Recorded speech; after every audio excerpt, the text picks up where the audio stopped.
Ladies and gentlemen, welcome to Tracetainment, and I hope that your day or night, whatever time you're watching this video, is going great. Thanks so much for tuning in with me. It's a pleasure to have you here, and if you're new to the channel, do not forget to click the subscribe button so you don't miss none of the videos that I post. In today's video, President Trump and his administration is making change happen. They're looking into things to see if it makes sense, and if it doesn't make sense, guess what they're doing? Making change happen, keeping that promise that President Trump made to the people, because there's been a lot of things that have been going on for quite some time that shouldn't have been happening whatsoever. I mean, look at what we've been dealing with these last few years. I know it's enough. It's time to get things done. We've had enough. But check this video out. All right, we have some news breaking right now. Director of National Intelligence Tulsi Gabbard has pulled security clearances for a host of former Biden officials. She has just posted this on X, which is up and running again. Per POTUS directive, I have revoked security clearances and barred access to classified information for Antony Blinken, Jake Sullivan, Lisa Monaco, Mark Zaid, Norman Eisen, Letitia James, Alvin Bragg, and Andrew Weissman. And let me ask you guys a question. I want you guys to let me know the answer to this in the comment section, because I want to hear what you guys have to say about this question I'm about to ask. What do some of them have in common? What do some of them have in common? Let me know in the comment section. I really want to hear what some of you have to say about this question, because it's very important, because I have a feeling on what some might say, but I want to hear it just from you guys.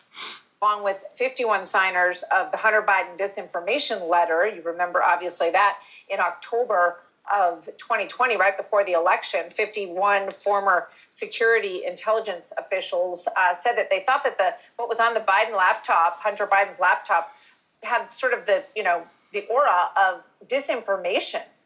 So they will no longer have any access to intelligence, classified briefings will not be provided to former President Biden either. Happening now at the trial that is the trial for the men accused. All right, let's bring in Mike Pompeo with us. Sorry about that. Good to have you with us. Obviously, former director of the CIA and former Secretary of State, Mike Pompeo. Sir, your reaction to the revoking of all of those clearances, including for President Biden? Yeah, I would love to. That's a good question. Oh, Martha, it's great to be with you. Look, presidents have a wide degree of latitude to make sure and protect classified information. It's not only their right, but their responsibility and duty. So President Trump is concerned that these folks present a risk. He has every right and indeed needs to make sure they don't have access to information that can damage our country. And I heard most of the list, Martha.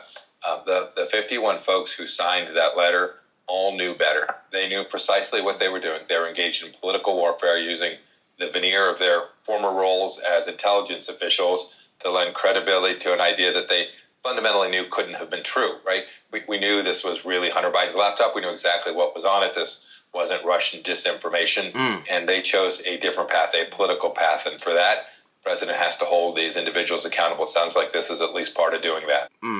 Taking care of things the right way. President Trump stands on that.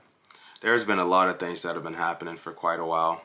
President Trump talked about the things that have been concerning the people. You know, there's a lot of things that have been concerning the people for quite a while.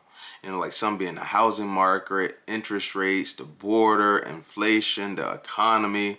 And look at what President Trump's getting done. He's making change happen. He also got to make sure that things are being taken care of and handled the right way. That's very important, because if some things go the other way, there's no telling what will be the outcome. And President Trump doesn't want that to happen, and I do not blame him. I'm right there with him. Let me know what you guys think about today's video in the comment section. That'll be a wrap for today's video, and I'll see you guys on the next one. Take care.